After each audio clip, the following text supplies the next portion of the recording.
For many people, esports begins and ends with a match. But inside a community, the real story is larger. It is about young people learning to communicate under pressure, operate digital technology, create media, organize events, and make responsible decisions. Our proposed community project asks one question: can an esports activity become a practical learning space for Malaysia's youth? A student may first join because she enjoys gaming. Yet participation can reveal abilities that are often invisible from outside the screen. She must explain ideas clearly, listen to teammates, manage frustration, adapt strategy, and remain disciplined. These are transferable skills. The objective is not to persuade every participant to become a professional player, but to help them recognize how gaming interests can connect to education and future careers. An effective esports community program begins long before anyone sits at a computer. Organizers must understand the participants, prepare accessible equipment, assign clear roles, manage time, protect personal data, and create rules for respectful conduct.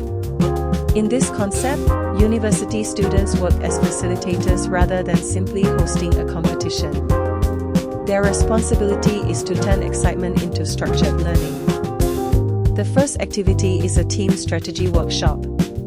Participants receive different roles such as player, analyst, commentator, content creator, and event manager.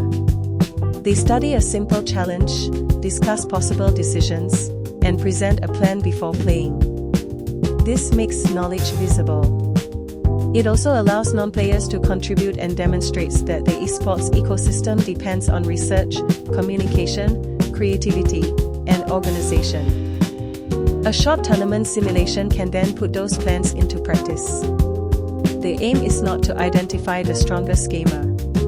Each team rotates responsibilities, follows fair play rules, and completes a reflection after the match. Facilitators observe communication, decision-making, and sportsmanship. By changing the reward from winning alone to learning and cooperation, competition becomes a tool for community engagement rather than the entire purpose of the program. The next station reveals what happens behind an esports broadcast. Participants experiment with commentary, camera direction, audio control, graphics, and social media storytelling. This is where the digital economy becomes tangible.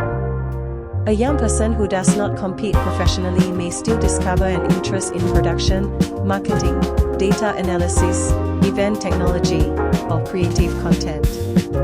Community exposure can therefore widen career imagination. Positive impact also requires responsibility. A health and digital safety segment should teach posture, movement breaks, eye rest, balanced screen time, privacy, and respectful online behavior. Participants can create a personal responsible gaming plan instead of receiving only a lecture. This matters because a community project should not promote esports without discussing the habits and protections that make long-term participation healthier and safer.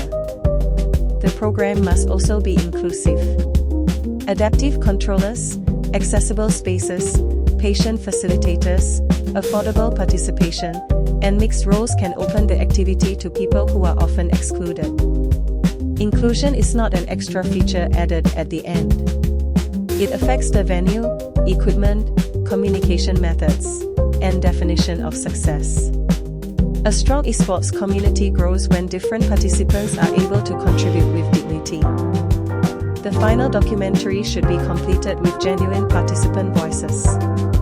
Before and after the activity, a short survey can measure whether participants understand more esports careers, responsible gaming practices, and digital skills. Recorded interviews should ask what surprised them, what they learned, and what should improve. The group can then reflect honestly on planning challenges, individual contributions, and community impact. Evidence, not decoration, is what turns an attractive video into a meaningful community report.